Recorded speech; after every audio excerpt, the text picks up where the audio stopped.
Amidst a pile of junk scattered in my brain, I wait patiently for the arrival of the thought train.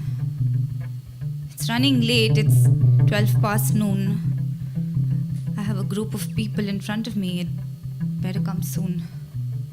You see, parties are specially taxing because just being there isn't enough. You have to dance and smile and scream to loud music on topics ranging from politics, science and all that stuff.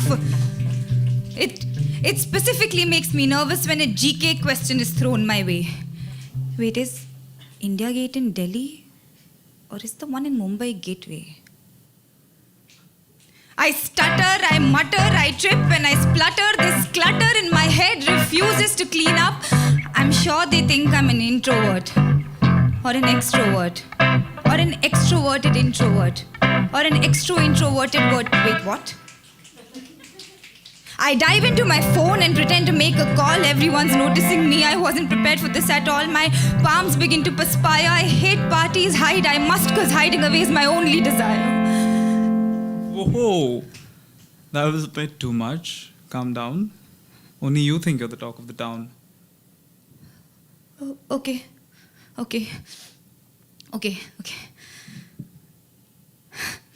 You see, that's the curse of being an anxious person.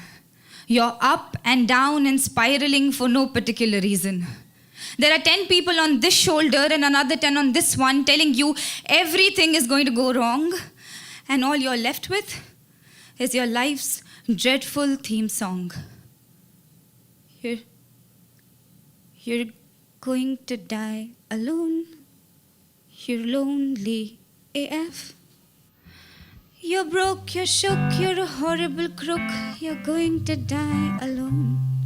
You're away from home, from mom and your cat. You're through and through, you cry on cue. You're going to get fat. Anxiety, a mental health disorder sending constant signals of fear down your spine. Hey, remember that day when you created a scene after drinking way too much red wine? Well, I do. So why don't you think about it endlessly and feel unnecessary pain? Here, I'll send some overthinking waves to your brain. Hey, what if this giant light falls on your head and you bleed out but you're still not dead? What if your zip loosens up and you have a malfunction? Well, that will be one way to get some attention.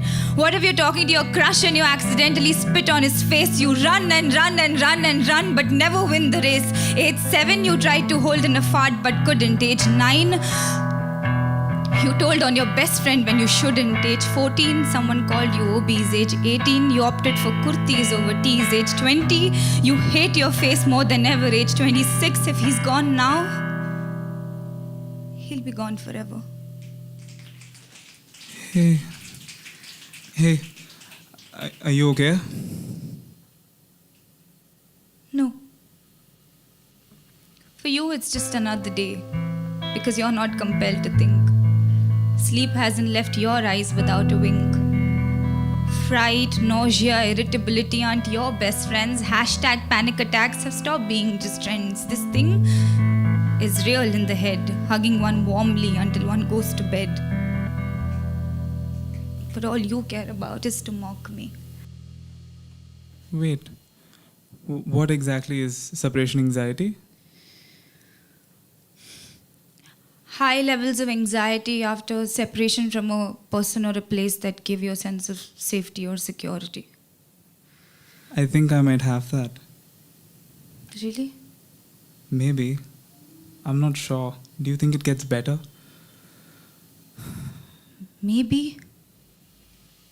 With time, patience and therapy, talking to a friend who's ready to listen to your rants and your sudden bouts with no judgments and zero doubts. With deep breaths and in some cases medicines, with kind words and kinder intentions, one can overcome anxiety. For you see, we're all made differently, with different genes and hereditary, with varied dreams and complex visions. We all cannot be the same person, so a little empathy could go a long way. I think the one in Mumbai is Gateway.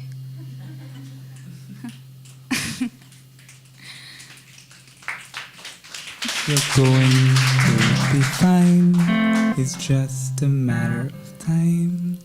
You're through and through. You cry on cue. I forgot the words. You're going to be fine. It's just a matter of time. You're sweet and kind with a beautiful mind. You'll find what is yours. You're going to be fine. It's just a matter of time. It's just a matter of time.